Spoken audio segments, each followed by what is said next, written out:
We'd like to welcome you today to our Hollywood and History Forum. And this is a real special event with some really special folks here, very unique actors who represent some incredible films and series throughout Hollywood portraying World War II.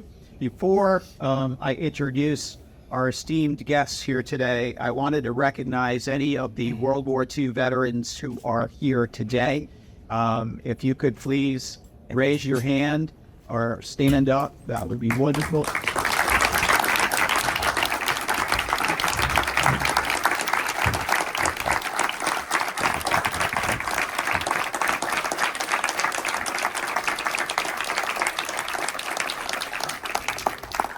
I can tell you that man can dance.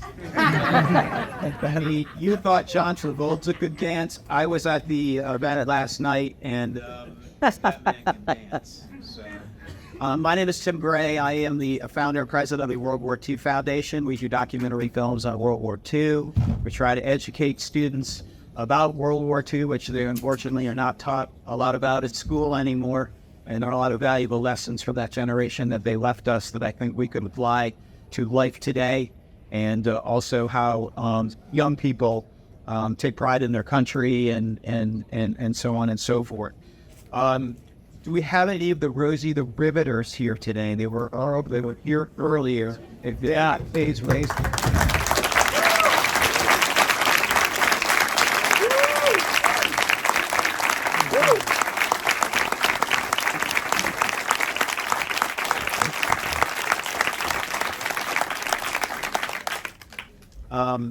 Just an incredible job in World War II.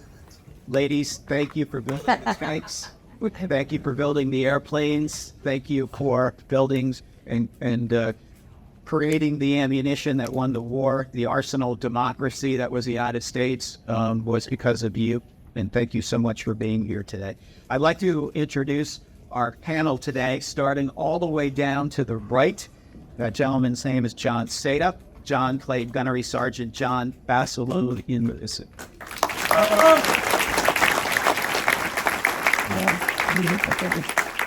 Next to John, the handsome gentleman, is Josh Bitton.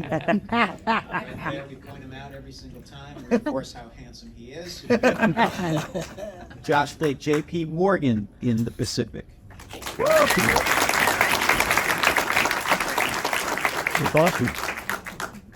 Next to they just keep getting more handsome.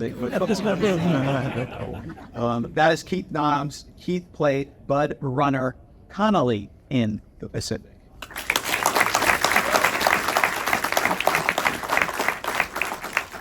Jacob Pitts is next to Keith, and he played Bill Hoosier Smith in the Pacific.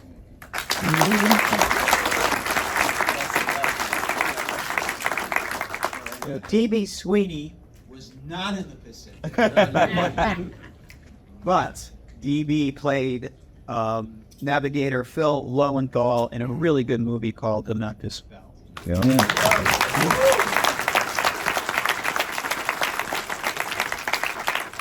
And finally, we have our good friend Scott Gibson, who played Andrew Akak Haldane in the Pacific.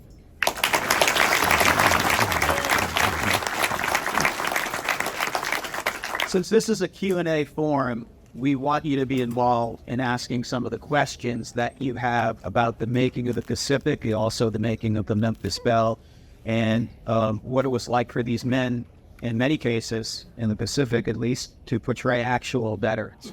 So I am going to ask the first question, and then I am going to leave the rest up to you, so you don't have to let me ask the questions, because I know you have a lot of questions about just the making of that incredible series, and also the Memphis Belle as well. So my first question, and we'll start at the end with John, is, and you guys can all answer the same question. How did you land the role? What was the process of landing the role for you, John, of playing John Basilone in the Pacific? How did that come about? Test. Hey, I have a little sore throat, so bear with me. But it's good this is loud. So The process was, for me, I got the script, and when I read it, I just immediately felt this connection that honestly I've never felt before. I just felt like I was meant to portray Basilone. And, the process was, just meeting with the powers that be, having an audition process, and there were many, many, many people going for these roles, not just Basilone, but for all the roles. And, they just kind of they start to break it down and narrow it down to who they think are going to be right. Originally, it didn't go to me. Originally, I was surprised. I thought, I was in the room with Tom Hanks and Steven Spielberg, and thought I did a good enough job. I think as an actor, you never really think you hit a home run, but you try to do your best and leave it up to the powers that be. And for me, I was told it was going to go another way, and so I was a little shocked because I thought I did okay. So I just thought, maybe they'll think about me for something down the road. But eventually, it came back around, and I ended up getting the role. And it was just something that was just so incredible. I just wanted to be a part of it. It was like being a stormtrooper in Star Wars. And say, hey, that's me back there. I knew this was something so special. And I just wanted to be a part of it in any way, let alone playing the role of Basilone. So, audition process, we screen tested and got the role. So. This isn't all of us questions. Josh? Yeah, so for me, the first audition I had was for Lecky. And one of the things that we wound up all finding out is that most of us auditioned for either Lecky or Basilone or Sledge. And from that, they sort of, went through. My first audition, I actually remember this, was in December. And then in March, so was that 4 months later, my rep called me and said, you have a callback for JP Morgan. And I said, I didn't audition for a bank commercial. And she said, no, Sergeant JP Morgan in Pacific. And I crewed a little. I was really like, whoa. And then it was a number of auditions from that point on for a few more months. It wound up being, I think, four auditions for me over the course of 5 months or 6 months, where I had a test with the first actor, actually, that they had cast as Basilone. And then I got a phone call that is still the greatest phone call I've ever received, which said, you are Tom and Steven's first and only choice.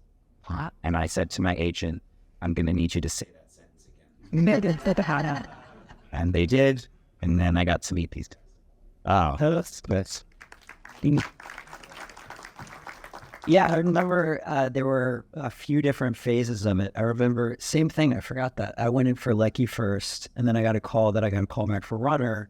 And when you went in with the casting director, they had all the real veterans. They had their pictures up. And I remember looking at them like, yeah, I kind of look like him. And then there was a series about 3 or 4 auditions, I think. And I met Josh actually at the final audition, so the final screen test. And we're waiting to go in.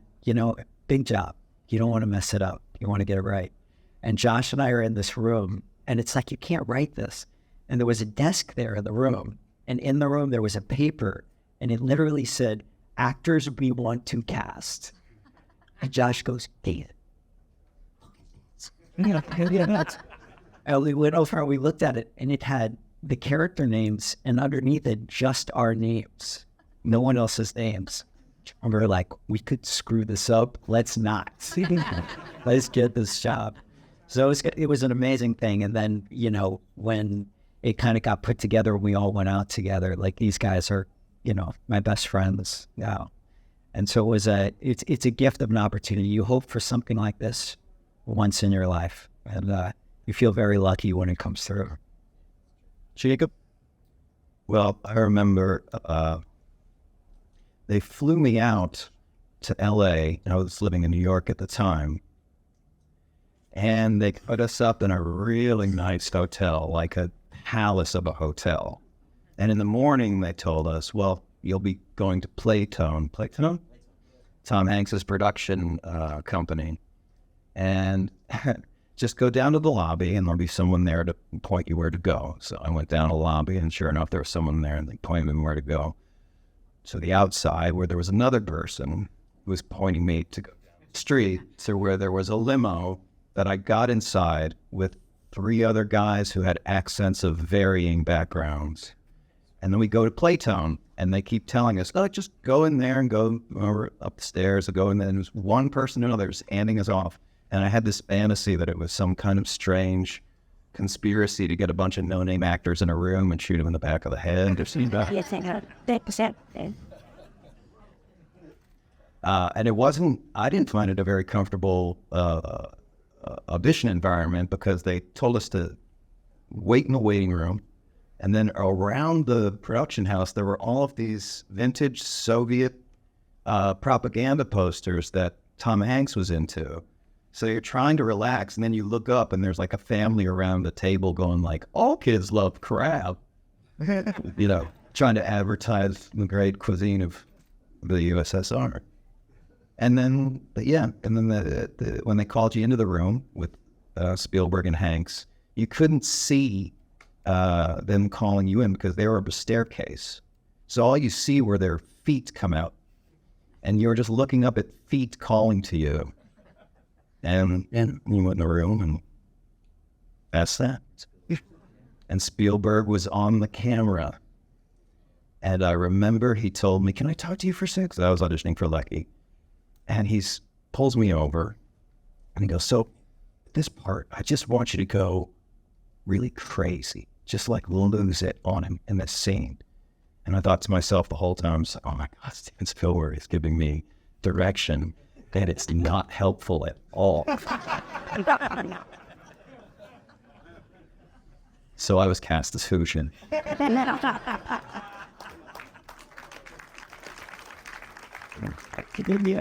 Amy, how did you get your part in the Memphis Belle? So my first leading role was Gardens of Stone. Francis Ford Coppola put me in this movie, and 6 months earlier I was driving a taxi in New York City, and now I was starring opposite James Caan, and we did this film, and it was a great experience. And when the movie ended, I thought, well, I don't know how long they're going to let me stay in Hollywood, so I better get going and find the next job. So I knew the story of the founding of Greenpeace, which was kind of an interesting story in the 60s, where they wanted to, sort of become these kind of eco-terrorists and change the way people view the environment. So it's pretty interesting. And one of the guys they kicked out eventually, his name's Paul Watson, and he runs this thing called Sea Shepherd, where he rams whaling ships. Like, he's a psycho. So I wanted to play him because I thought, what a great character. He's so psycho that Greenpeace kicked him out because he was too crazy. So anyway, my agent at the time said, well, you got to hook up with this producer, Rick Stevenson, who's a really smart guy. He went to Oxford. And I had to go to England to see him because he was running the Oxford Film Festival. So I bought my own ticket. I flew over to England. I had an introduction that I was supposed to meet him. And as soon as I got there, I was like, hey, how you doing? We're going to talk about the thing. He goes, stop right there. I just got hired by Robert Redford to run Sundance. I'm leaving tonight to go. I was like, it's Scott here. So I had a week in Oxford. I went and saw a bunch of movies. And then every night after the movies, a lot of the filmmakers would go back to the pub. And there was this really big, loud Scottish guy named Michael Caton Jones, who had been a Scottish football player, and then he became a film director. And he had a short film there, and he and I just became buddies. And a year later, he had a movie called Scandal come out, which was like a huge movie in England. It was on the Profumo scandal, and he became the toast of Hollywood. And his next job was Memphis Belle. So he showed up in Hollywood, and he said, I don't know anything about these other American actors, but I'm not hiring anybody until D.B. Sweeney picks his part. So it was one of those rare times where I got to choose which part. And my uncle had flown a B-17. He was a navigator, never flew a combat, but 17 training missions. And so it was exciting for me to be able to play the navigator. And, so it was just, sometimes you chase something down, something else pops up, and that's what happened for me here.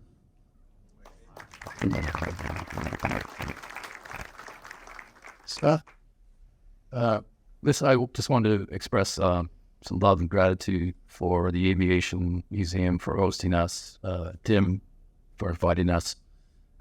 Honored to be with my fellow castmates and to meet TV. So glad you'd be with us as well. everyone in the audience, everyone on Facebook Live, thank you so much. And Al, me and you are going out later.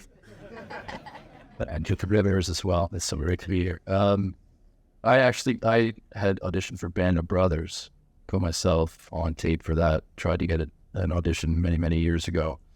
And I think everyone initially for Band of Brothers, you read for Lieutenant Spears. And I'd read the book, and I was gunning for Winters, set the tape for Spears. Nothing ever happened, obviously. 10 years later, I got the audition from my agent for the Pacific, and I hadn't been working in a while. So I opened up the email and said, the Pacific, Steven Spielberg, Tom Hanks, Australia. And I'm like, there's no way I'm getting this. And I'm not, there's no point in doing the audition. I didn't contact my agent. It was that night. The next morning I woke up, just something hit me. It's like, go in there, just lay it down, man. Like, it's your last audition. So I went into the casting office in Toronto. I'm the only Canadian up here, but there were a few other Canadians in the series. I did the audition. They asked me if I wanted to do any scenes again. I'm like, no, sounded felt really good about it. Months later, my agent contacted me and said, hey, that thing you auditioned for? And I'm like, what? She was specific. Yeah. It's like, well, they flagged your audition. They really liked it. And I'm like, all right, okay, that's great. Didn't hear anything. Months go by. I left Toronto in June, I think. Went back to Ottawa. Wasn't working. Moved back home. And then I get this call from my agent early July of 2007. She said, can you fly to LA on Friday? And it was like a Tuesday, because they want to see you, meet you. And I'm like, okay, do they want me to audition again? Because I hadn't done anything in so long. Just as an actor, you don't want to go in the room and lose. You don't want to lose it in the room, right? Like, if you've done it a few times, and then for you guys to, in front of Spielberg and Hanks, like, oof. So I asked my agent. I said, "Do you think they'll book me if I don't go? They'll just book me off tape." She said, "Well, I don't want to even ask that." I'm like, "Okay." So I went, flew to LA. I stayed up all night, just going over what I want to do in the room. In the morning, I went over to Tony Toe's office, not play Tone. So it was him, Meg Lieberman, and the casting assistant. Went into his office, had a great long chat. And then, I'm thinking, maybe I won't have to audition. But the camera was on there. And finally, Tony says, okay, great. I want to see you do the scenes. Okay. Then I went back behind his desk and turned to the wall, just did an actor thing for motivation. Like, just fuck it, leave it all. Just leave it all on the floor right now. Is that a Canadian word? Or? No, we could usually just fuck it, eh? That cutting out. And then I apologized to the wall. But I turned around, of course, Tony's on a couch and Meg, and I look at his bureau, and there are the Emmys and Golden Globes for Band of Brothers. I'm like, oh, God. Anyway, do the 3 scenes, finish, and then Tony was like, okay, great. Yeah, thanks a lot. We'll be in touch. And that was it. Okay. I start to leave the room, and I go out the door, and all of a sudden he pokes his head out. He says, Scott, hang on a minute. I'm like, okay, he shuts the door. And I thought, okay, maybe they want me to do the scenes differently or read for someone else. I don't know. Sat there and nervously flirted with the secretary for a bit. Finally, the door opens and Tony walked out, and he was holding a stack of manila envelopes. And he walked up to me and he handed it to me and he said, here's some reading for the flight home. I think you're going to need it. And it was all 10 scripts of the Pacific. Cut to the end of filming. And this is a good addition to the story, but he had told me, he said, we flagged your tape early on. Just love what you did. And, but we were seeing other people. And one of the actors they had in mind for Haldane was Joshua Jackson. So he came in early on, read for it, and they really liked him, saw everyone else's tape. But then later down the road, his manager phoned up Tony and said, look, we have to pull Josh in consideration. Another project he was signed up for, got greenlit, so we got to pull him. Tony said, okay, well, thanks. Can I ask what the project is? The manager said, yeah, Fletch. They're doing a remake of it. But that never happened. He phoned Meg Lieberman and said, that guy from Canada, get him in here. Flew there. And then I asked him, I said, look, I just didn't want to go in the room and lose it. I had been working a long time. And if I'd would you have hired me off tape? And he goes, yeah. Thank you very much.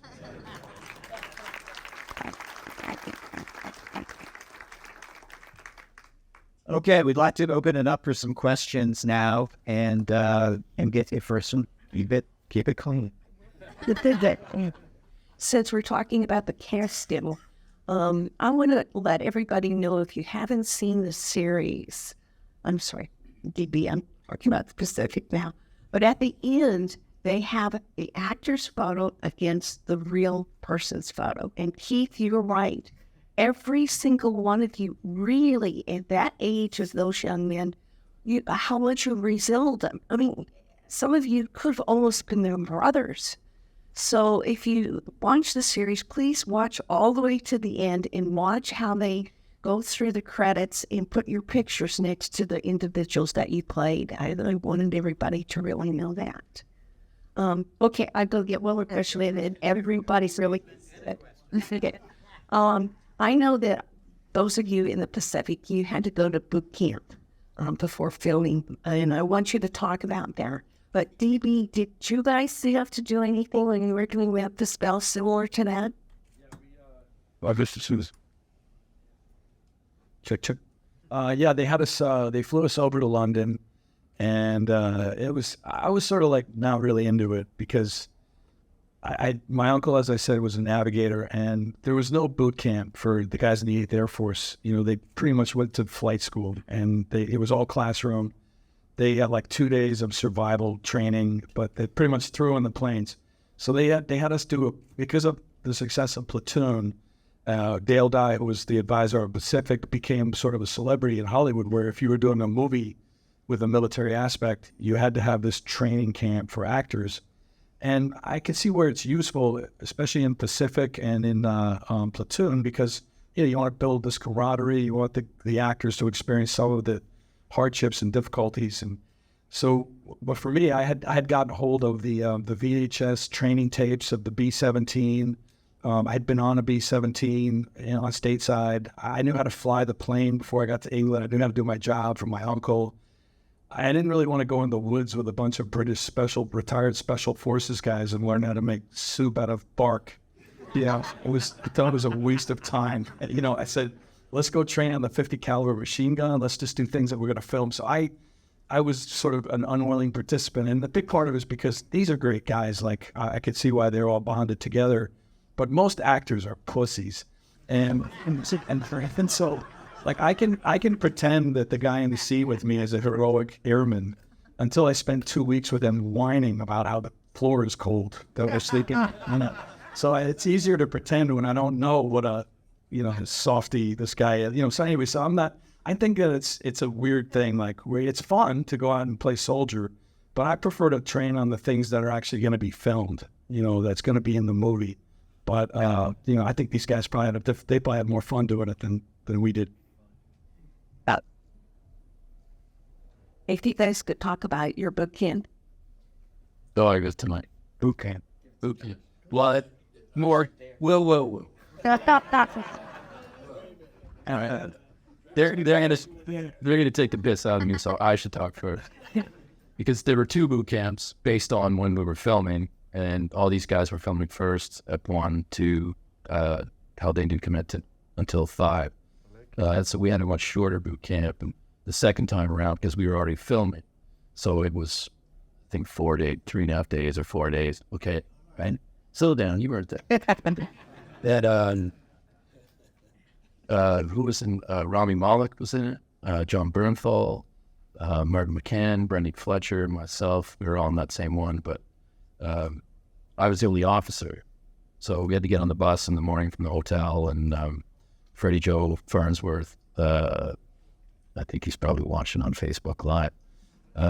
He's one of the gunnery sergeants we had, and the real McCoy, retired Marine with combat service. So yeah, he got on the bus, told us all to shut the you-know-what up, got to where we were doing the boot camp, which is way off far north Queensland in the jungle, get off the bus, and all I could do is just, please don't separate me, please don't separate.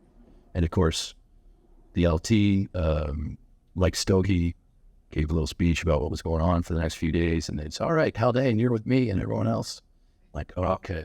So I go over. Then we got 3 days, and there was the only officer, and then fairly significant role. So he had told Freddie Joe and Sergeant Whitfield to kind of take it easy on me, which they hated, and did not want to do. So Mike told me, you'll be with us over in the command post. Like, okay.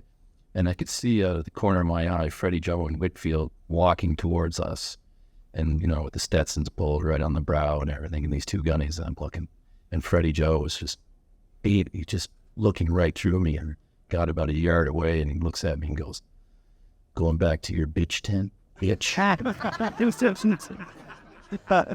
Spat tobacco at my feet. So that was my introduction. That he was flying after that.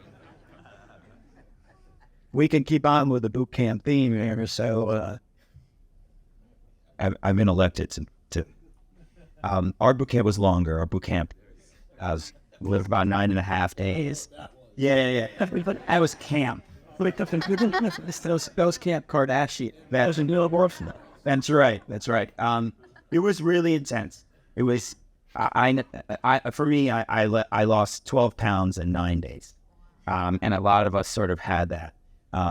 It was definitely the best rehearsal process of my entire life, because when we were shooting combat scenes, the experience was something that we'd been sort of trained in. So a lot of times the writer would say, I've scripted things around what I think would be happening, or whatever happens to you. If you need to reload or have something done, you know better than I do what should happen. And so we were able to exist like a unit. I personally believe that boot camp for us is what made us so close as friends, but also created the relationships that we had on screen. There's a lot of stories that we could tell. A lot of them would probably fill with language that we're not supposed to say. We've done that. He said, so should we leave those behind? Do whatever you want. It's just story. Freddie Joe's famous. Yeah, go get canceled. You're doing that yet. Okay, yeah, no, I'm not going to say I want to share that story to make sure lot. Shit. I think it's just past Mike. Like, I got a lot. No. I mean, what do you want to say? Well, you know what? I'll just say, without the boot camp, there's no way we could have even remotely looked or sounded the way we needed to represent the people that we were trying to represent as best as we could. There's no way. I mean, it's not, obviously it's not like the real boot camp that everyone goes through, but for us, it was enough to, we all took it to heart to try to represent these men and women, the best that we could.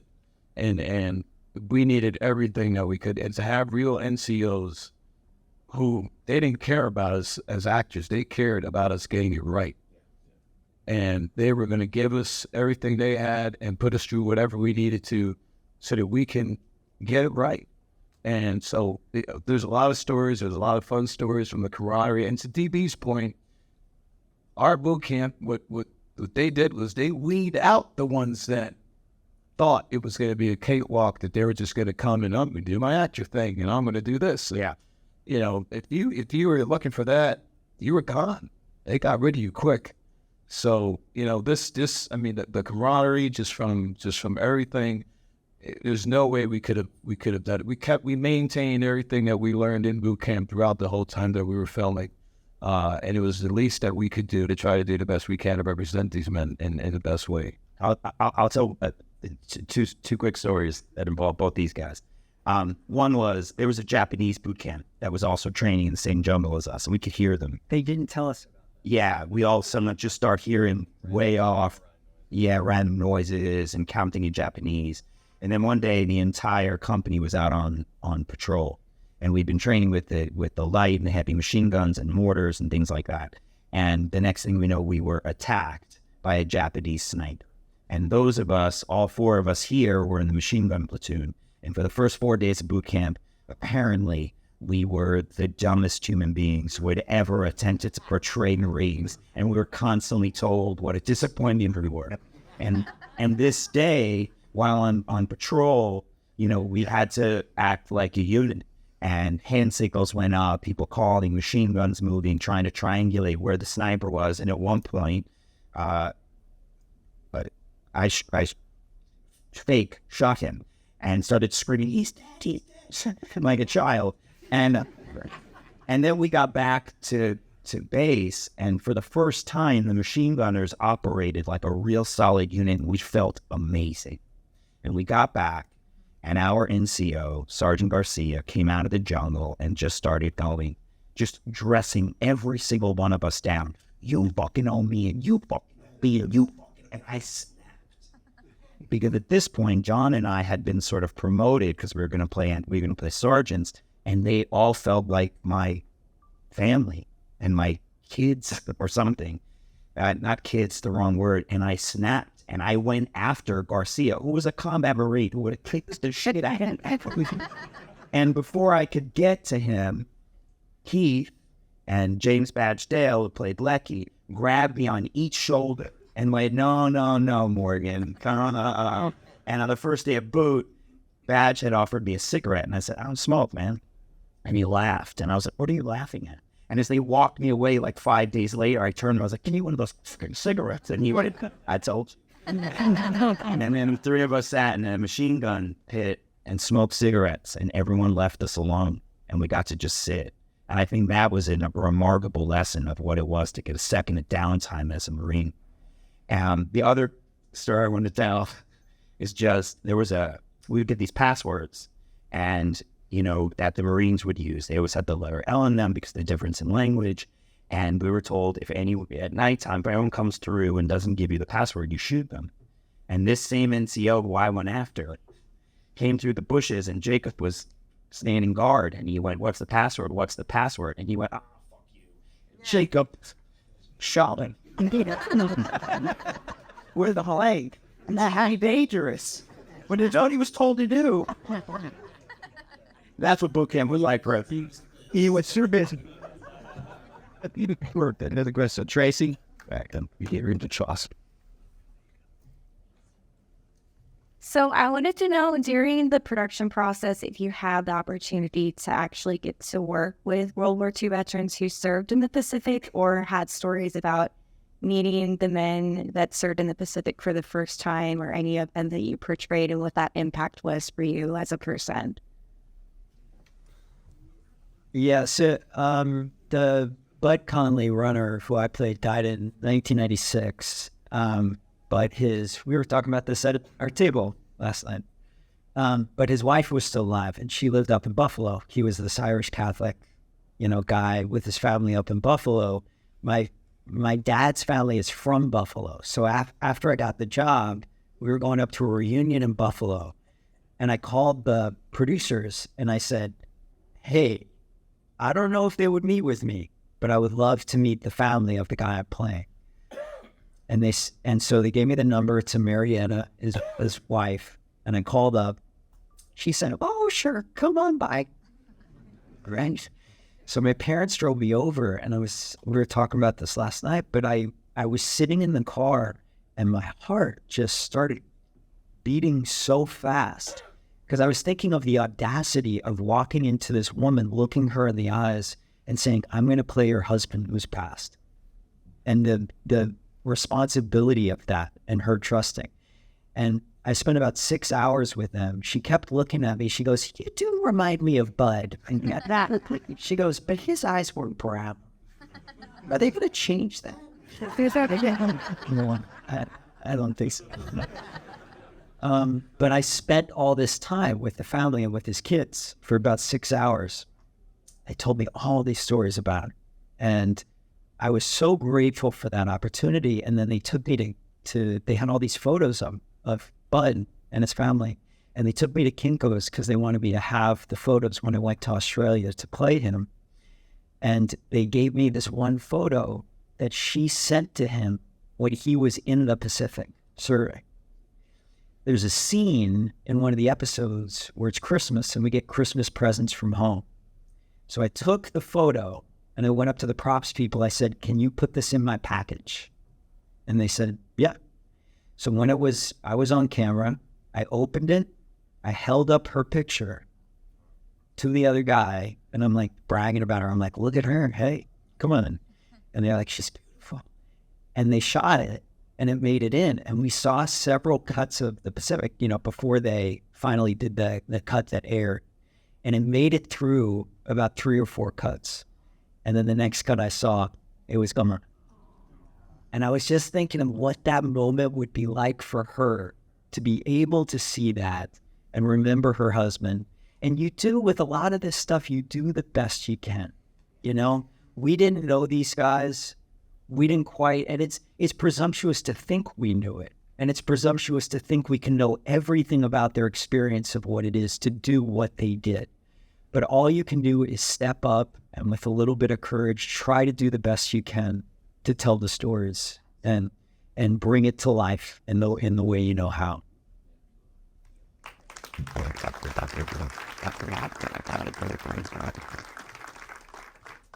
Good job, you guys. I really enjoyed that. 2 of you have already answered this question, but I'll run it by you collectively. You have the script in front of you. It's an enormity. But did any of you do extracurricular investigation or consultation or reading in further preparation so that you were really in the moment during these 2 films? And I know DBs and they talk about it, but could you elaborate a little bit, please? Oh, yeah. All right. Yes, we were sent all the same historical material from HBO. I was sent a bunch of letters that Andy wrote back to the dean of his college, Bowdoin, and to his football coach. He's all-star football player, baseball player. He was students' council president of Bowdoin. And I based a lot of how I portrayed him on those letters, the tone of those letters. He didn't really speak too much about what was going on other than, the obvious, and couldn't say that much about what was going on. But he always talked about his men and how proud he was of them. He'd ask about the other Bowdoin boys. F. Pope was a year older than Andy. I think F. Pope was the guy that encouraged Andy to join the Marines after he graduated from Bowdoin. And I think he knew of, but he would ask about the other Bowdoin boys that were there, and he'd ask about the football team and the school. I didn't get any of his family letters. Wasn't able to see them. But as it got towards the end, just before Peleliu, I think the last one that I read, from him to the dean of the college, he said, the next one's going to be a real beach. Got to remember to keep my head down. And that was pretty powerful. But just the way he was as a leader, as a person, I was able to glean that from his letters, and that was very, very helpful. Obviously, that's your question to it. Okay. Yep. I did not know anything about the person I played. Actually, to admit it, it was all completely made up in my imagination. They had no leads on where this guy was, and his name was Bill Smith. So good luck finding that out the wilds of America. But I read Held for My Pillow, and there's a passage in there where Hoosier is in the ocean, and he's doing some kind of routine. I can't remember what it was, but he has the thickest hillbilly accent in that routine. And in that routine, I was reminded of my cousin Scott, who is a for-real shit-kicker cowboy from Texas. And it just seemed appropriate. So I basically am imitating my cousin Scott. And Pretty Joe, because he was a really good template to go with. And then in addition to that, I think the preparation was nonstop. When we were on set, I don't think we stopped preparing. I tried to read some books to get under my skin. When we were on Guadalcanal, I was reading The Rape of Nanking, which is horrific, if you know what I'm talking about, or if you've read this book by Iris Chang. So that got us into a place where I was actively just, it's a terrible thing to admit. Maybe I shouldn't on Facebook Live. But I was trying to see Japanese in the same way these guys saw Japanese. That's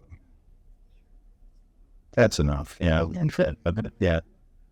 The only last thing I'll say in my experience before, because right before I left to do the Pacific, I was doing that stage play of Biloxi Blues. And one of the things that was tricky was that most Pacific War vets never spoke about it. There was a guy playing our sergeant, playing the drill instructor, and his uncle served. And he said only when his uncle was 88, and it was his uncle. He never spoke to his own children about it. It was only then that one day at a family dinner, after he had a couple of drinks, he pulled him up to the attic and he showed him some of his memorabilia. So there was a lot of things that were locked in these men's hearts because it was too horrific to share. And I think in a lot of ways that became a lot of what we drew off of. RV Bergen came down to Australia at one point, and we got to meet some of the men like Sid Phillips at the premiere. But a lot of them were older, and to travel all the way to Australia was going to be a lot. So I think we did the best, like as Keith said, I think we did the best we could. And so what we're able to do and do our best in that situation, So Yeah. Memphis Belle was fictionalized, and unlike the Pacific, which was so literally accurate, so they took this crew of the Memphis Belle and they gave everybody a different name, and all the real Memphis Belle crew members were flown over to England right as we were about to start filming, and they hadn't seen each other since the war, and 40 years later, it was this incredible reunion.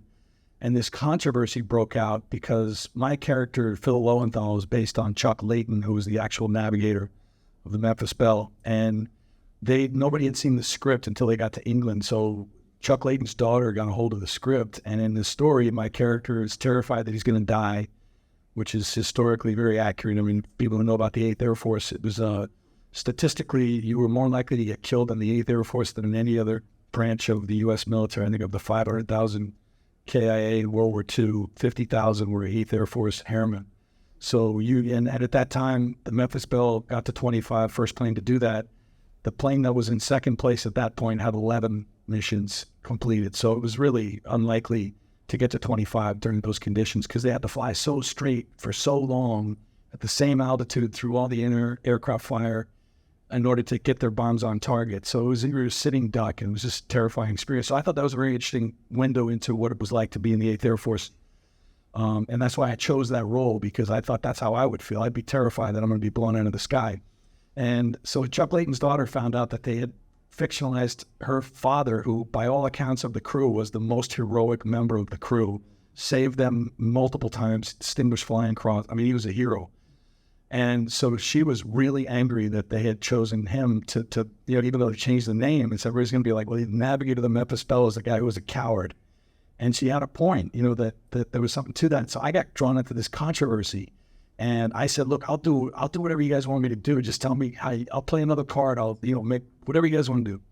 And so Chuck, who in a heroic fashion saw all the fun that all of his crew members were having, like they could have shut the movie down. Like that's what she was threatening to just kill the whole thing. And Chuck stepped in and said, nah, you know what? Let's just make the movie. The boys are having a good time, and everybody wants to see the movie get made, and it doesn't matter. Nobody's going to remember who Chuck Layton was anyway. And I thought that is the greatest generation in a nutshell, that kind of, even 40 years later, he still takes care of his guys. So that was very moving to me, and I try to say Chuck Layton's name every chance I get because he was such a hero.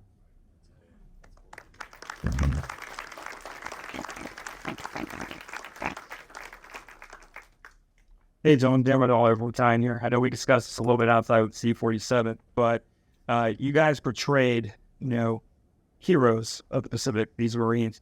Many of you didn't get an opportunity to meet these gentlemen. Keith, you shared that essentially you met, post his death. There's guys that didn't return, like Black Basilone or Captain Haldane. How was it you prepared, by talking to their friends or to other folks, their families, on how to portray them on screen. That two-part question: how do you feel, years later after the series came out, to have veterans like myself, Marines, serve on active duty, they're here with us today, when they come up and say, hey, you're the reason why, I joined the Marine Corps, I joined the military, because of the portrayal of a hero like Basilone or Cam Haldane. John, you want to take that one first? Sure. Yeah, that one, I took it. Then, Mike, Bo. I thought you were giving out. No, that's your mic. But you keep that. Let him share it. Yeah, Mike's not here. It was my.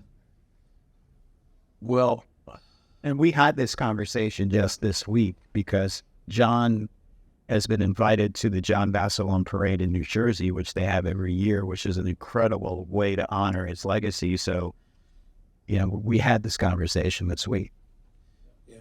did that parade 4 years in a row. Still get invited, and I'll probably go back down. Made so many amazing friends down there. There's a amazing clam bar, Uncle Benny's Clam Bar, and Louis. Oh my gosh, the greatest guy. And he's got everything Basilone in his clam bar, and I go down and I always try to pay, but he won't let me pay. But just amazing people. Preparing for this role. Unlike Lecky and Sledge, there was no memoir.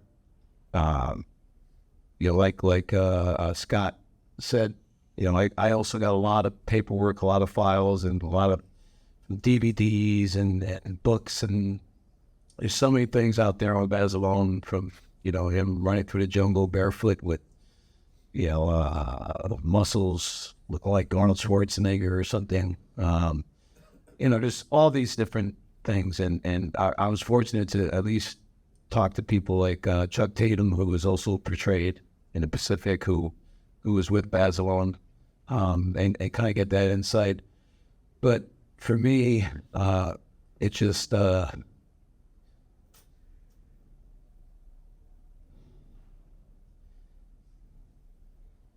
it goes back to when I first got the script, and I felt something in here, and it was just I just felt a connection. I really didn't know what I was really getting myself into, or was going to get myself into, but I just felt this connection, and I just went there. I went there.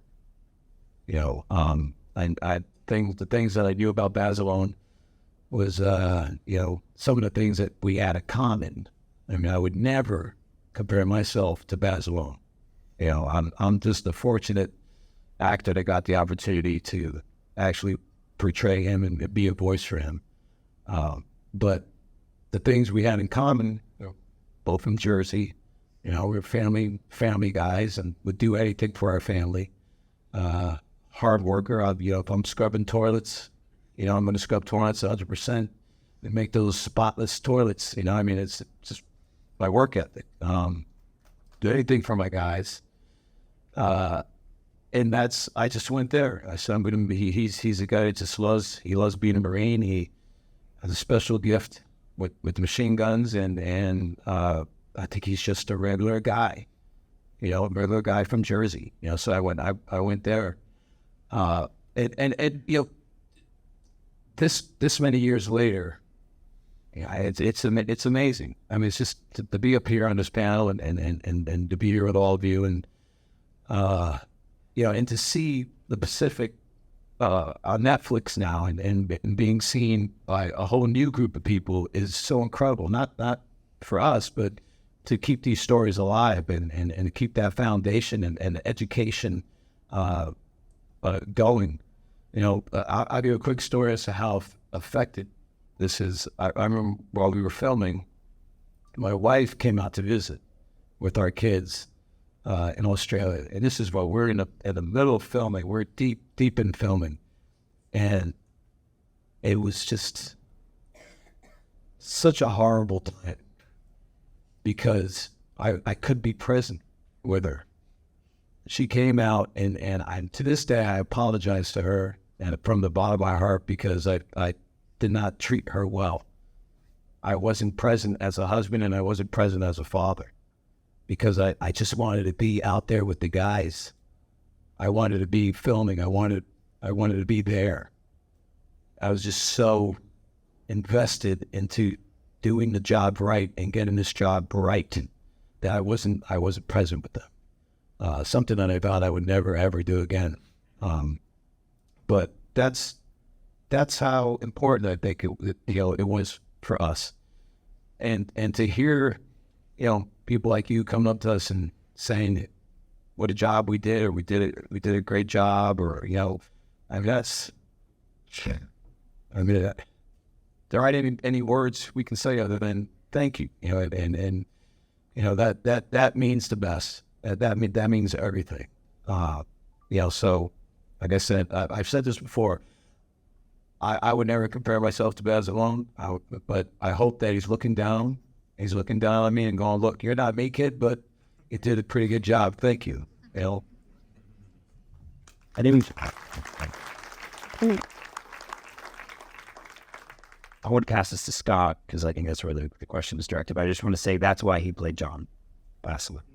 That when John got on set with us, to us in his platoon, he felt like our dad or uncle or big brother, and allowed us to be members of that family and would never take credit. I also want to say, because I feel like I have to say this as your friend, you are an example of a father and a husband like none I've ever seen.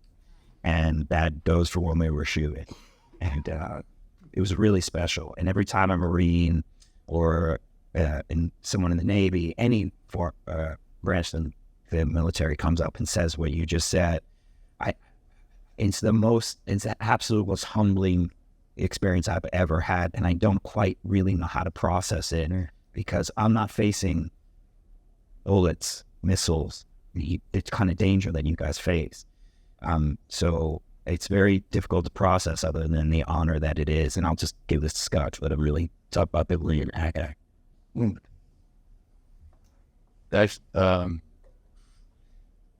think it was great that I didn't know enough about Andy before doing it. As I got into it, initially I was just like, how do I pull this up? Like, there's just no way. I was given Steve Moore's phone number. Steve is Andy's nephew. Marine, I forget how long he served, Marine Corps, 20 plus years maybe. Phoned him up and had a good chat. And then I said, these are big boots to fill and there's a little bit of boss. And he said, well, Andy wouldn't say that. So gave me some insight there. I really, I echo what Jon said. I really don't know what I did when I was doing it, other than the guys that I was acting with were there with me the whole time. Very, very present. I never felt like I was holding my weapon wrong or saying something differently. And initially it was a little tough because I wasn't in till at 5 and the beach landing. For whatever reason, they chose not to have Andy come out first in a Higgins boat. I felt was a mistake. I talked to the director about that. I talked to Dale Dye. I said, Andy would have been the first guy. He'd have led that company. And, just explaining to me about the story and understood and just kind of feeling my way through it. Andy went completely gray. In about a month, he went completely gray. So they sort of added this in the script, and I'd go through hair and makeup, and they put gray makeup in my hair. But I'd be sitting there all the time going, I'm wearing a helmet. No one's going to see this. They shot out of order, so we shot 5, 7, and then 6. And 7 as they're going up into the hills. Of course, I go into hair and makeup, and I'm getting everything done, and they're putting the gray in, and everyone else had left and got up to rehearse, moving the entire company up into the hills. And if I wasn't around, Dale Dye he'd be Andy. And he had a very different way. And I owe so much to him and the cadre. I had Dale beside me all the time. If I had any sort of question, encouragement, he, like anybody else, he never, ever called me my name. It was always Skipper. and he gave me that respect the entire time. But he led the company up in the rehearsal. Tim Van Patten had directed that episode, and I got up there, and Dale meets me, and I, of course, sorry, Cap, I was getting the makeup done. He was like, got down. Hair and makeup. Yeah. It's like a word Dale Dye imitation. Right? Yeah. But anyway, he showed me, he's like, Skipper, this is what you do. You're leading the company on the hills, and it's like, weapons, let's go, move over here, this. And he was really kind of directing the whole company. And at that point, like I said, I hadn't necessarily been filming that long, and I thought, just inside, it was like, that's not the way Andy would do it. So I was like, yes, sir, okay. And then we went to shoot, and I had one of the cadre with me. He was basically playing the company first sergeant, Sergeant Watch. And I just was thinking, I looked at him, and I said, when they say action, I'll just ask you if the men are ready. You say yes, and I said, you move them out. So, action, company ready. Sir, and I said, move them out. So he did Dale's thing. All right, this guy, well, did a shot a few times, finished that sequence, and then Dale, he came out to me, oh shit. What's he going to say? He came out to me and he said, Skipper, every officer has his own way of leading, and I respect that. And that's when I really sunk into those shoes of portraying Andy, of just, this is mine, and this is the way I'm going to play it. It gave me such confidence. All the directors, the producers, fellow actors. In terms of now and everything, it's just been an unbelievable gift that keeps on giving and growing. It's so humbling for us to be here, and it means so much to us that you're here, and everything that anyone says to us. I had the good fortune of meeting R.V. Bergen at the premiere. Martin McCann, who portrayed R.V., introduced me to R.V. at Grauman's Chinese Theater, and I walked over, and R.V. introduced me. He says, R.V., this is Skipper, Captain Haldane.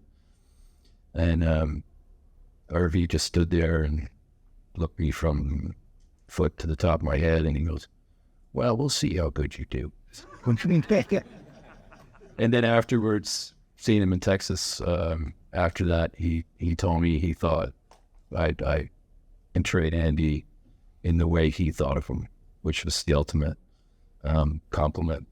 I went to Wounded Warriors lunch not long after the premiere with Josh, and he was at a round table with a couple of Marines who'd served in Iraq, and one of them, they're in their dress blues. One of them, he was very severely injured rowing over an IED, so completely burnt.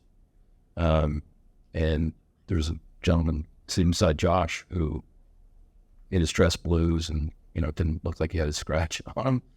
Anyway, we were getting pictures with him, and this Marine wanted a picture, and so Josh stands up and he was like, oh yeah, let's do a picture, and the kid goes, no, I want one with the captain. And I was just blown away. I walked around the table, and he stood up, and he had no legs. And you come into, we're actors, right? And we did the best that we can, and anyone that served, combat or not, or particularly combat, you are the heroes, really, that we portrayed, and trying to get it right was the most important thing for us, and I'd say we did a pretty good job.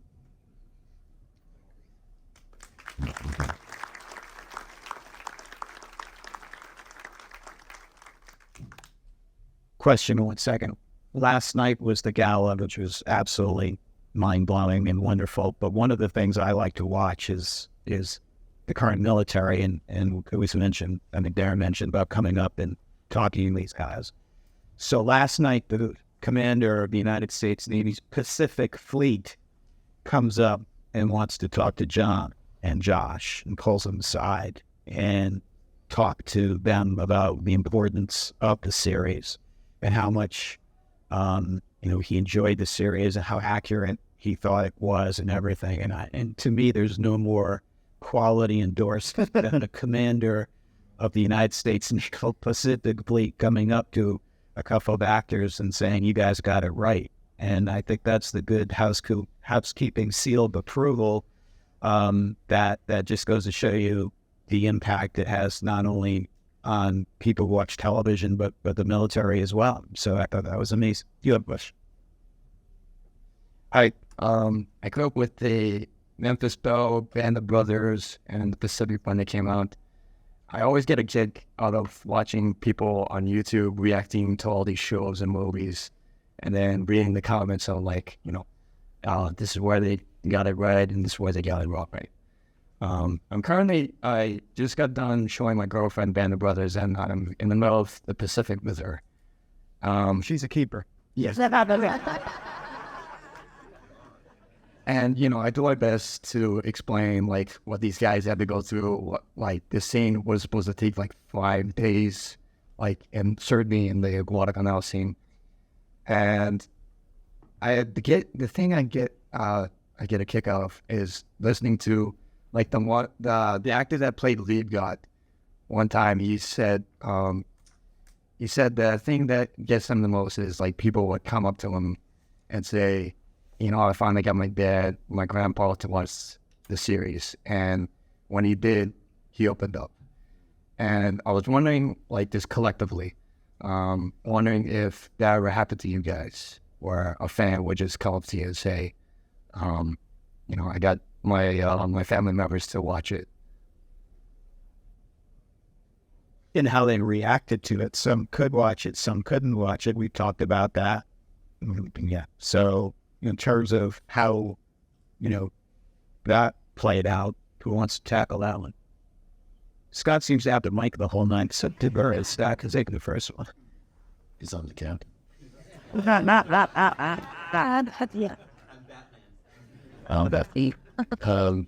Yeah, there's definitely been people like that. I mean, it's to say again, it's just so humbling that people would think of us, but realizing over time, like initially you do the series and you think, did we get it right? And there is a part of you that, because it's HBO, Tom Hanks, Spielberg is an actor, it's propelling me into bigger things, et cetera, and so forth. But doing all these events and year after year, and initially, people say these things to you and like, I don't deserve that. Like, thank you. And you kind of shy away from it, but that they are seeing that man, because that's all they've either seen or read about him, and you're representing him. So it's such an honor. And to hear someone say that, when I was watching that with my father or grandfather, and they finally opened up about it, that is just another gift for us that I'm truly, truly grateful for. For something so personal for them to tell us as the actors is incredible as well. I was just gonna share a story about that. I actually had that with my dad. My dad was a lieutenant in the Navy, served in Vietnam, and growing up, when he did talk about his experience, which wasn't that often, he talked about what it was like to come home, and that he didn't feel at the time, that they were supported, and that was something that stayed with him his whole life. So my dad, I knew, wasn't going to be able to come to LA to the premiere at the Pacific. So I got in touch with someone from HBO, and I said, I'd love to show my dad something from the show. And they said, okay. So I went and surprised my dad. He was sleeping. I said, get up. We're going into the city. This is in New York. And so we drive him in, and we walk into HBO, and my dad goes, what are we doing? Keith, what are we doing? And HBO had set up their screening room just for us. And I sat with my dad, and they screened episode 2. And the end of episode 2 is when we come off Guadalcanal. And we come back, and we go into, we're looking for food. We're back on the ship right after. We're tired, we're dirty, hungry. And they said, no food. They said, can we get some coffee? And we sit there, and the scene is we're having the coffee, and then that person, in the mess hall says, how bad was it? I heard it was bad. We're like, from who? And he's like, and we're like, before you got here, you ever even heard of this place? And he said, are you kidding? Everyone's heard of this division. Everyone's heard of Guadalcanal, your heroes back home. And I was sitting in this HBO screening room with my father, who had that experience serving in Vietnam. And I felt my dad just go. And it was just the two of us in there. And it was this experience where, through this work as an actor, I got to tell a piece of my father's history as a veteran and what that meant in that moment. And that's something I will never, ever, ever forget. And I'm unspeakably grateful for that experience.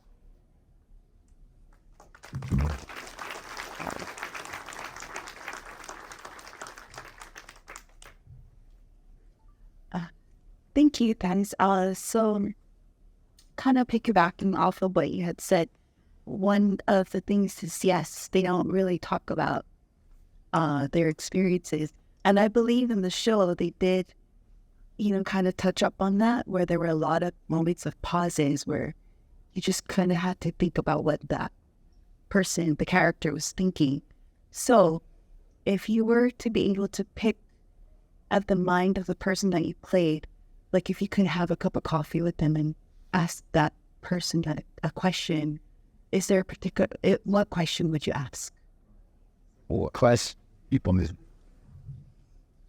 How you pronounce your long E's? Let's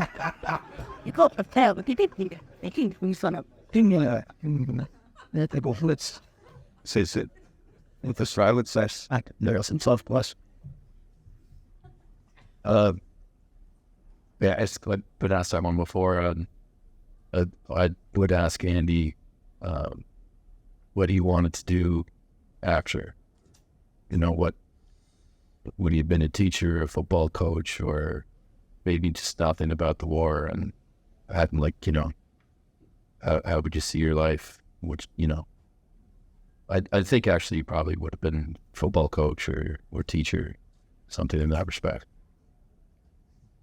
So I actually did get to spend time with the guy who played fictional version of Chuck Layton, and I asked him what his biggest fears were, and he said beyond getting blown up, it was miscalculating the math to get back to England, because if he took the wrong direction and they burned too much fuel, they're going to the English Channel or they're going to crash in the German countryside. So that was his biggest fear, and it was just fascinating to hear him talk about, as I mentioned earlier, I got a hold of the Boeing Corporation built the B-17s, and they made this training film, which was so great. It was like 35 millimeter back in the day, directed by a Hollywood director. And if you watch this movie, like it's about a 90-minute movie, you actually know all the systems of the B-17. So I watched it like 15 times, and so I had memorized everything, where everything went, and it was really fun. But what I didn't know until Chuck told me was that the original design since, as I mentioned earlier, the B-17 had to fly in the daylight bombing campaign very straight and very low to have any chance of hitting the target. No matter how big the Norton bomb site was, they still had to go for a very long time, sitting ducks. What Boeing came up with to protect the planes in that paradigm was that the planes would be stacked so that there were fields of fire in all directions from the B-17s collectively. And the shape of that actually looked like the Death Star from Star Wars. And that's the inspiration for the Death Star. It is, and George Lucas thought that was so cool then, that the planes of themselves are sitting ducks, but collectively they can fill the entire sky with lead. So the Germans knew that, so that they would pick off usually from below, because that's where they released the amount of guns. And so they would attack a certain plane on the lower part of the formation to knock it out, which made almost all the other planes vulnerable from that angle. So the airmen all knew that, so they were terrified, obviously, getting blown up. But then, so for the rest of the crew, once they've dropped their bombs and they're heading out, there's not fighter planes attacking them then. The fighter planes are attacking the planes that haven't bombed yet. So, but now the question is, can we get back? And have we done the math right? And do we have enough fuel? Did we take any hits on our fuel tanks? So like for him, that was the worst part of the trip. Like he knew cold how to get, how to be there. You just follow the lead plane and you get there at But now once the planes drop their bombs, they all disperse and you fly for yourself. And so now these other 9 men on the plane, their lives are in his hands. And he said, boy, if I could have gone back there and had a calculator, like a modern calculator, I would have given anything for that. So he was just, with a pencil, just redoing his calculations, wind speed. So pretty fascinating that, pre-digital, what these guys were up against with the resources were so limited. But it's a question over here. Again, thank you all for coming here and taking time away for your families to spend with all of us. It's an honor to be your presence. And you are heroes. You may not realize that. We do appreciate you all being here. My question is, what was the biggest obstacle or challenge you had to overcome during the making of the movie? Easy question. So when John and I hit our goodbye scene with each other, we'd really become best friends. And I was about probably 2 weeks from fully wrapping. So it felt like this very heavy weight. We couldn't talk about the scene. We didn't talk about it. We just sat in this airplane hangar kind of looking at each other. And, we were both very emotional. We really kind of become so close. And so we both were truthfully emotional. But when they shot my first close-up of that goodbye scene, John, off camera, started sobbing. Like, weeping, like hardcore weeping. Like, I wish you were coming with me. And now the camera's on me, and I'm playing Sergeant J.P. Morgan, who was known as, like, the street baller. He got more fist fights in the Marine Corps with fellow Marines than he probably killed Japanese. He was a lunatic. And I'm like, this tough guy. And my best friend is crying. And I'm like, no, that's not what's wrong with it. And I can't even look at him. And the director comes up to me and he goes, okay. So maybe do that again. And keep that inside. Apparently my response was, because I don't remember it, but he told, keep this story. I went, yeah? And I pointed to John and I went, good fucking luck. And I to John and I said, what the hell was that, man? And he went, I found a picture. And that was, for me, the biggest challenge was trying to hold it together in that dang scene.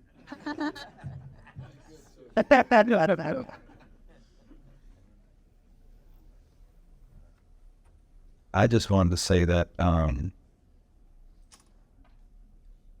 I'm not going to pretend to be anything but a egocentric actor getting into this job. And like somebody said, you just want your career to pop off and everything. But the more we got into the story and the more we learned about it and the more I learned about it, the more you just feel a natural kind of obligation to do it right, because I don't know what it is exactly. Maybe it's the fact that we had a generation barely more than children, just fighting and dying. And in this, in the large mechanized death machine we got going, everybody's got going these days. And it's just overwhelming, and it's even the slightest error feels like such disrespect. And, as you were saying, Darren, I really, outside of this weekend, maybe 2 people have come up to me about the Pacific ever. And I don't remember them. But I remember anybody in the service who comes up to me and says it meant something to them. Yeah.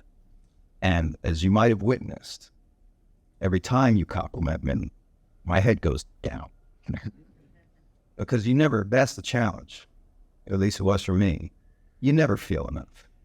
You can never feel like it's good enough, unless, I imagine, if I actually served. Yeah. So thanks for your compliments. It means a lot. It does. Back.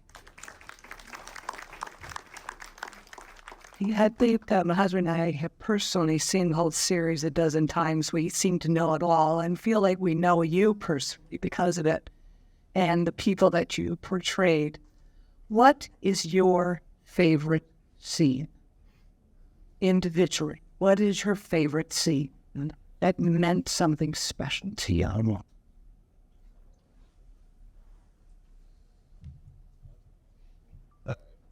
Yeah.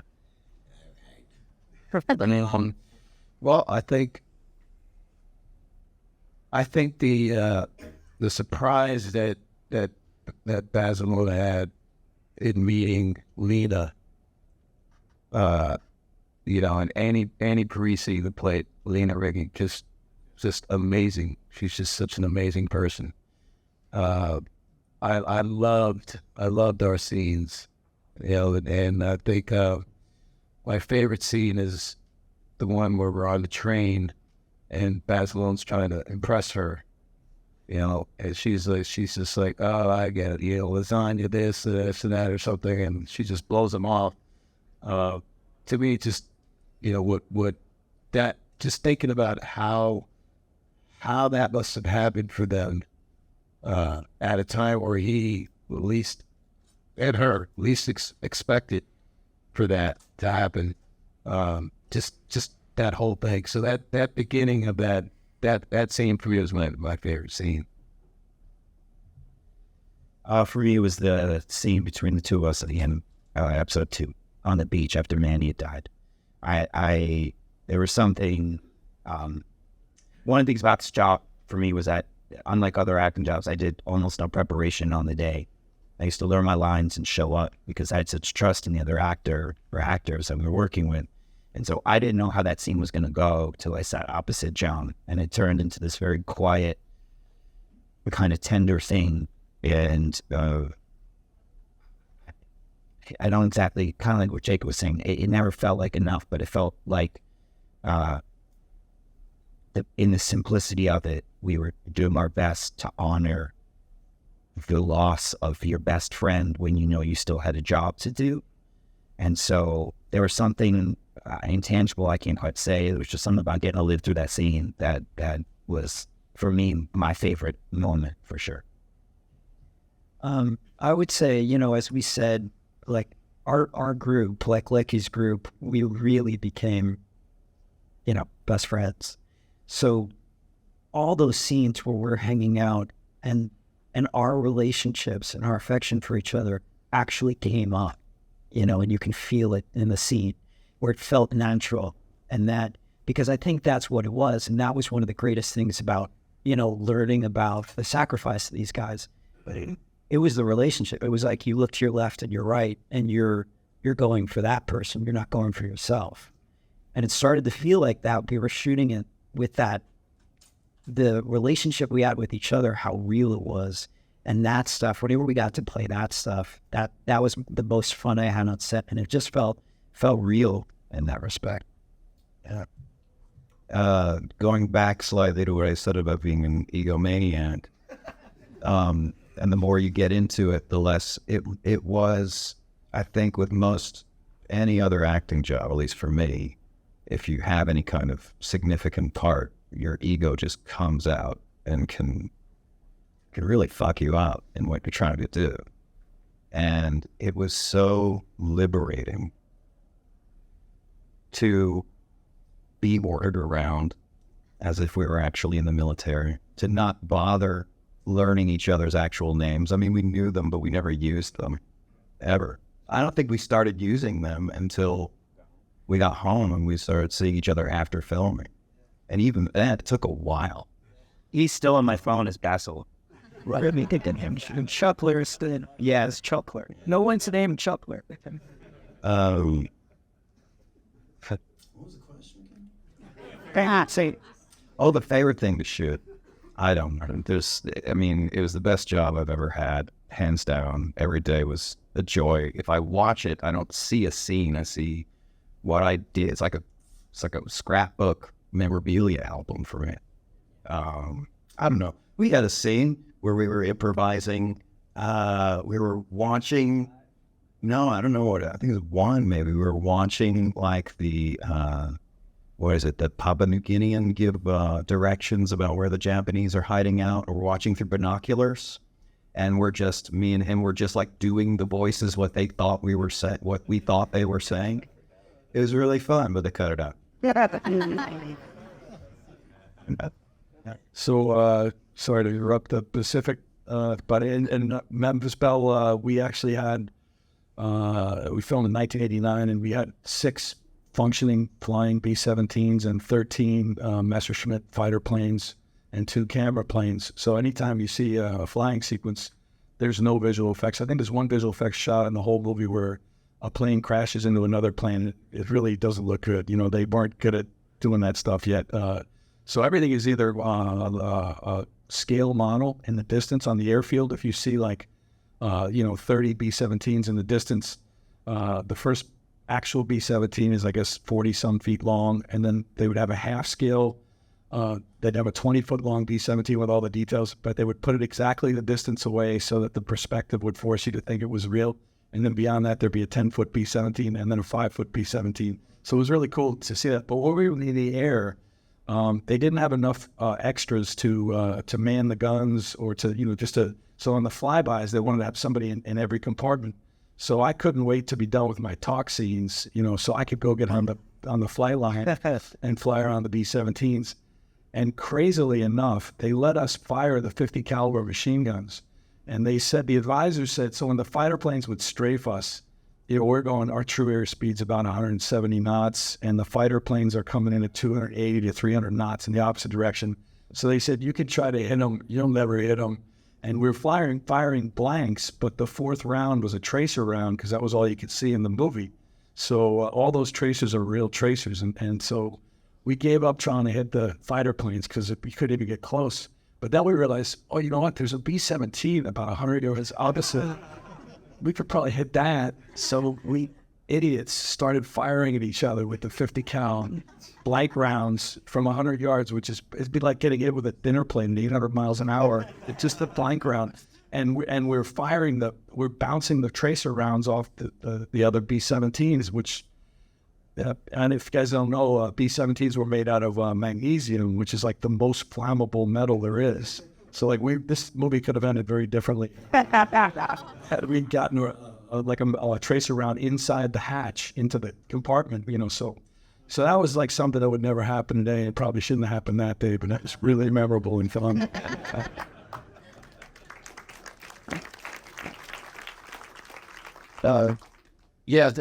See, the things that come to mind are the sequence in F6 when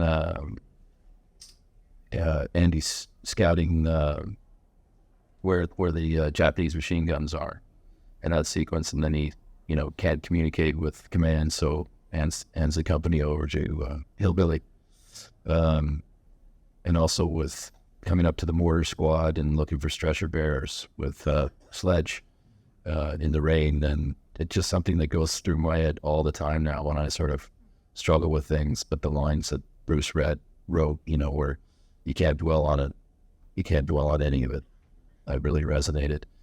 The one scene, one of my favorites that got deleted, was in Act 2 with John.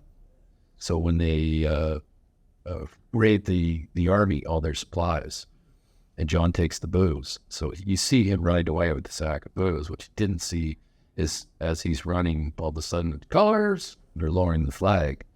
So he stops, pivots around, and Andy comes out of this bunker, and he stops. So you have Lieutenant Haldane, John Basilone, both standing there. David Nutter shot that episode, and we didn't say anything, but of course he's looking over at the officer like, oh, I'm gonna get shit.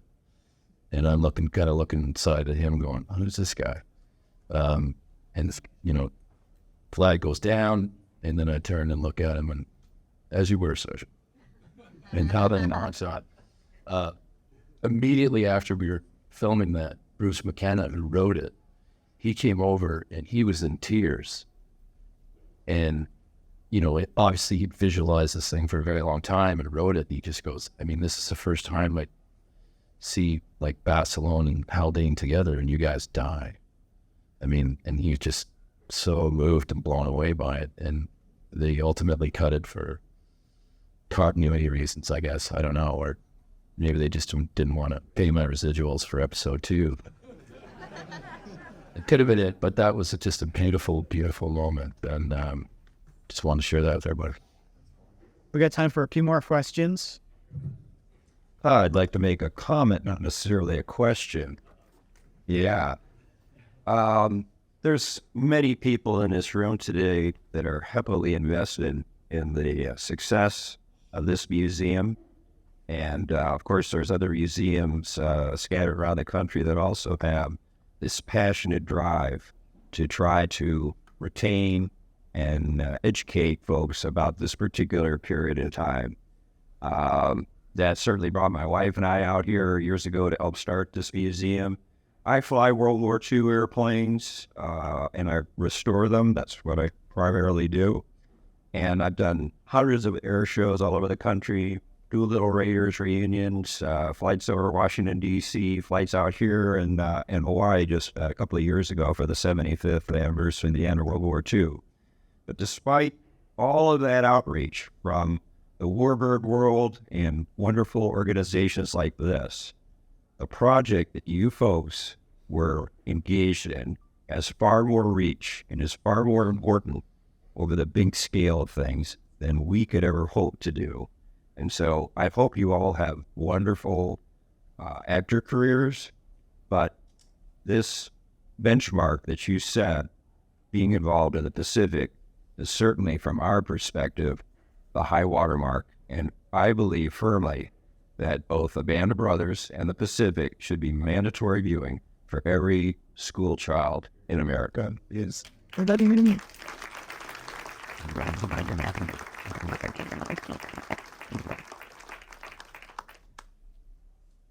That's credit to you guys because you did so good.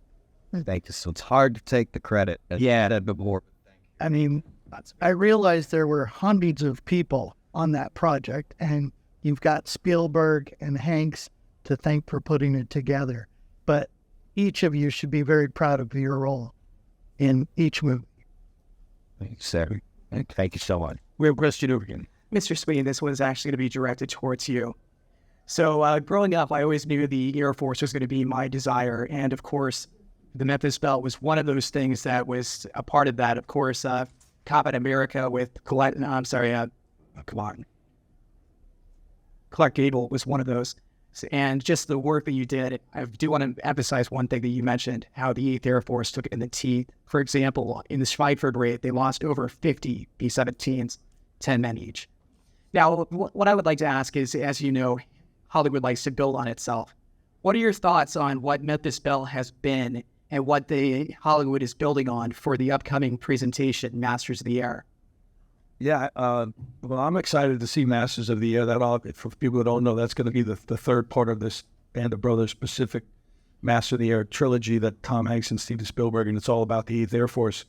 So I'll be interested to see what they do with it, and I wish I was in it. You know, I mean, there's certainly, I go from being a lieutenant, I might have to be General LeMay or something by now.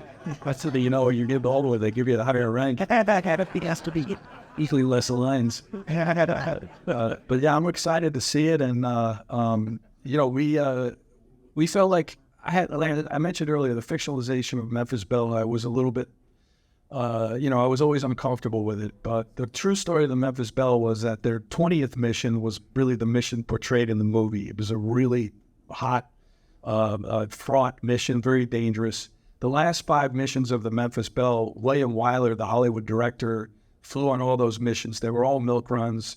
He had a camera crew. And at that point, the War Department was determined that the Memphis Belle would make 25 because, as I said, the plane in second place at that point had 11. And for morale reasons, they needed somebody to make 25 and get rotated home. So, I understood the need to fictionalize it, but I thought it would have been interesting to make the 20th mission to do the actual what had happened on that mission, which was all the things that happened in the movie pretty much. I think that the educational aspect of it is huge, and I really agree with what this gentleman said about this should be required viewing, and you know what these guys did, and you know, because I think it's important. You know, our enemies, Russia and China, are always they're you know, infiltrating social media. They're telling kids that America sucks and that your country is evil and wrong. And if you ask a German prisoner in 1945 with the Russian army coming from the east and the American army coming from the west, the German soldiers were all going to surrender to the Americans. And same thing in Asia. You know that you would rather surrender to the Americans than the Chinese, if you were a Japanese soldier. So I just think that it's important that we continue to teach our young people that America is special, and it's not just the greatest generation, although the greatest generation is appropriately named, but it's just that, we take casualties to avoid causing civilian casualties, and we've always done that, and there's been mistakes in our history, but I just think we need to continue to teach kids that America is special. America's military is the greatest in the world and the most humane, the most effective. And I think that it is important to continue to hammer those lessons into our young people.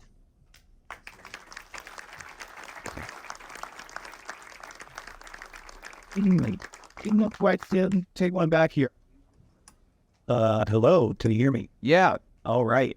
So to work on the other question, what was your favorite? What would you think would be not necessarily the hardest, but what scene did you feel like you were at your lowest? Like with Keith and Jacob, the Bougainville arc, all just nothing but rain, and like morale was super low, and Lecky was talking about blowing up his lieutenant, and then Hoosier's like, just do it already, or just shut up. Like, were you acting, or were you actually like speaking from the heart with that? Because it seemed like a very hard situation to be in, just constant rain and all that. I mean, they were annoying. No, it was a rain machine, and they had tiramisu for free off to the side. And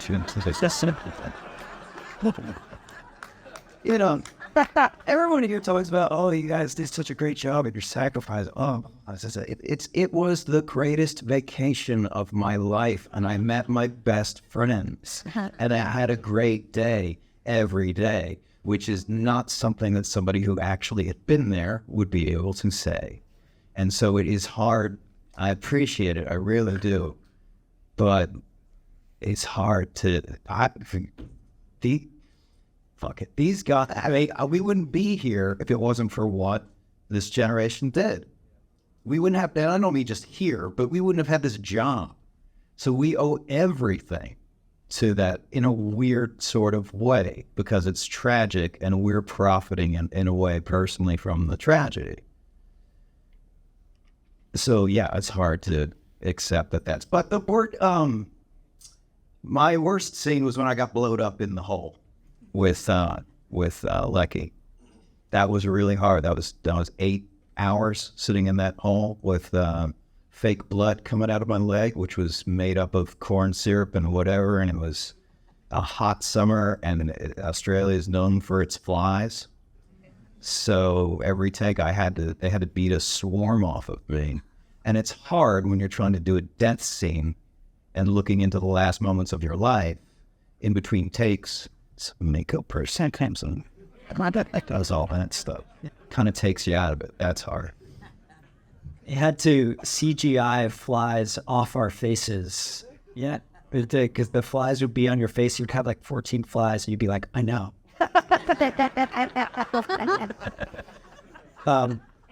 Yeah, that's what they say, the Australian salute. And in those scenes with the rain, the interesting thing is, of course, when you're shooting something, you need to have sound. They didn't, because of the rain around us, they couldn't have clear sound. So every single line in that episode, we had to redub after the fact, which can be tough. You're trying to get back into where you were when you were shooting it and trying to deliver that.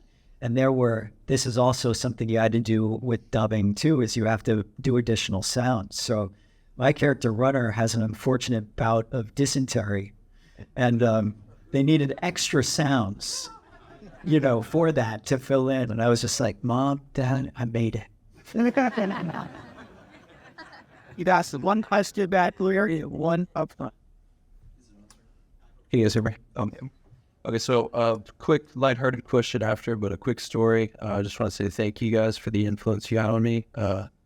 2010, when the show was airing on TV, I was a freshman in high school, and I remember didn't have a lot of direction. I had a bunch of pamphlets, on my room. Like I had a Navy one, Air Force, Marines, and then I think an Army one maybe. But I'll tell you, like after I finished the Pacific, I threw all the other ones in the garbage. And then went to see the Marine recruiter as soon as I turned 16. Then I left for boot camp at 17. So thank you for that. Thank you. And then my second question is, as a Marine, kind of a gear hound myself, I wondered, did you guys get to keep anything from the Pacific, like a helmet or a beautiful anything like that? I stole everything. If it happens, I'm gonna die. I have my helmet. I'm wearing JP Morgan's belt. Is that another hole? It's Christmas and get me up. But yeah, I won it all. I'm really sorry, HBO, Tom, Steven, but I took it all. They're not watching this. Yeah, no, I have my dungarees. I have my sergeant shirt. I took. He was unapologetic. Like when he was taking, I was like, "You're taking it all." He'd be, yeah. This stuff's beginning to... He's got a Japanese tank at home. Yeah, I stuffed it in my ditty bag. I took everything. I watched it. Okay, I don't think I took any. Yeah, it's uniform, but the watch that I had was the only one that I saw that had the Eagle Globe and Anchor on the inside. And you leave and you're wrapped, picture wrapped and everything like that. And I'm like, I'm taking this watch. And of course, someone runs up to you and is like, "Hi, yeah, you can keep your dog tags, but not the watch." I said, food. Fuck. Anyway, I was in contact with the guys after I left back in Canada, and I put a little bounty on my watch because I knew where it was. We changed, was the sausage factory, so we had trailers that we never used. You go get processed. You get processed, put your gear on, get your webbing, makeup, whatever rifle you needed for the day or the season or whatever. And my watch was in where the uniforms were. So anyway, about a month later, I totally forgot about it, and I got an email from Ash Zuckerman, and he's like, "I got it. The Eagle has landed." And he sent it to me from Australia. I didn't bring it with me. Just that's one thing I would very much hate to lose. So I didn't bring it with me, but very happy I got it. I took my A6, the leather jacket that the 8th Air Force had. It's one of the coolest. Shout out to the Marines. I know I'm going to piss off the other three branches here because I wave Air Force and I wave Army and I wave Navy. So forgive me for saying this, but in the uniform wars, the Marines win. Those dress blues, it's like, I could probably get a date if I put that on. And that's a good look. But anyway, the 8th Air Force, that leather jacket, I think was comparable to some of the great uniforms. And again, I love all Air Force, Army, Navy. I love all you guys. My dad was Navy, so no disrespect. I saw I know it was stamp out a landmine. Man. First of all, thanks for what you're doing with your documentaries to keeping it alive. And thanks you guys for keeping the stories alive. It needs to be told. My dad was a World War II veteran, and that was the great generation. And it needs to be told, and it needs to keep going. Quick question though is, when did it hit you? It was like, wow, I'm really glad I made this.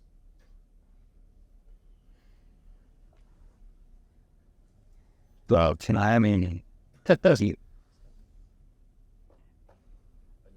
I got off the job. He's looking for a date and time. It just reiterate some of the sentiment that was moved. It's every day, it's every year, it's so many jobs you pack away, and someone will say, "Oh, I saw this in this movie or that movie," and you're like, "Oh, was that movie?" Or this is something that just in terms of how we worked on day to day, and you learned every day, but you never had to think about what you were doing. But like this moment right now is surreal for us. It's. I said after finishing it, if that was the best thing I was ever part of, then I'm okay with my career. Really, truly, honestly, it's I think tops for all of us. So it continues. Anybody else? Jacob. Yeah, like Scott said, every day, but especially in every other subsequent job. The first job I had after that was a TV series, and I still was very much, when we were shooting it, the Pacific, we loved just using only the character names and having push-up contests and drinking contests and anything you can make a contest out of. And we always, we wouldn't allow people to touch our props as we hated them being called. We took responsibility for all our own shit. If there was a set move, I remember one day, I think, didn't we try to help out moving like heavy equipment and the crew didn't want us to do it because we're not allowed to. But that kind of mentality, I relished. And I remember the next job I did where I was not the lead guy, but in between one take, the lead guy I thought was spending too long on his hair, and I was still in Pacific mode. So I was like, come on, Tim, let's get this done. Come on. Okay, I'll see you. So, like, it became the old Hollywood dynamic just fell right into place. And with every one of those jobs, I go, I wish they just had a boot camp for romantic comedies. That's called marriage. And just to echo what Scott and Jacob said, yeah, every day. But I'll say the most recent feeling of being so grateful to be a part of this is what you just shared about you as a freshman in high school, and that we're a part of something that changed the course of your life. That is unbelievably humbling. So, very grateful. Ditto. I mean, everyday shooting, every day was the best time of my life. And I'm going to echo what Keith said. Hearing you say that, Sergeant, is remarkable. It's truly, truly remarkable. And the first time I think I ever understood maybe what it meant to people outside was right after we aired. I was sitting outside having lunch somewhere in LA where I live, and someone, a gentleman walked past me on the street, stopped, ran back, started poking me in the chest and said, "You played fucking Sergeant J.P. Morgan. I'm in the Corps, and you did it right." And I stood up and he shook my hand, and I could not believe this tough, tatted up dude who definitely, had seen stuff, felt honored by what we done. And I get like this all the time. I think we all do. We get kind of like stuttery because it makes so little sense that we can have this kind of an effect. And so to be able to absorb that kind of honor is sort of outside my purview, So it keeps happening. It just kind of keeps happening all the time. Yeah. Joey. Well, there's so many emotions that we could, we are attached to this. I'll just say that from the first day on boot camp, I remember I looked over the ledge and I closed my eyes. I looked up and I said, God, if this is what you really want me to do, to have this opportunity to portray this man and just please give me the strength to do it the best I can and give me the knowledge and just to be with these guys and I needed that. And I think from that moment on to this day, it's just been amazing. And to see it, just like you said, like to see the inspiration that it has for so many is incredible. And I think, like the Pearl Harbor Aviation Museum here and Tim Gray, World War II Foundation, what you continue to do and keeping these stories alive, it's so important. I think that education-wise for our youth and everyone today, to know our foundation and to know the sacrifices that paved the way for where we are today. I think that was just something that's just lives in all our hearts. And at the end of the day, it's fun. We're actors and we try to, we have our careers and everything. But this was something that you knew from the start it was going to be special, and because it was real and it was an amazing, as we went along, And as we filmed, you kind of understood it even more, just how important, how special it was for our lives outside of it, and how connected we are, and how it's changed us in our lives, and how it affects our loved ones and people we come in contact with, and it's kind of in the forefront with us.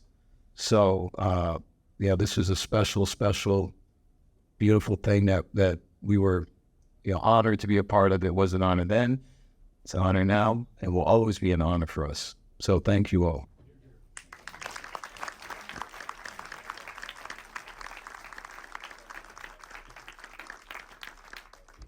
World War II was a cataclysmic event, and World War II is two separate wars. And that is the thing that the Pacific brought home, I think, exceptionally well, was the brutality of the war in the Pacific. Not only the brutality, but the environment and the enemy in which these guys were fighting against.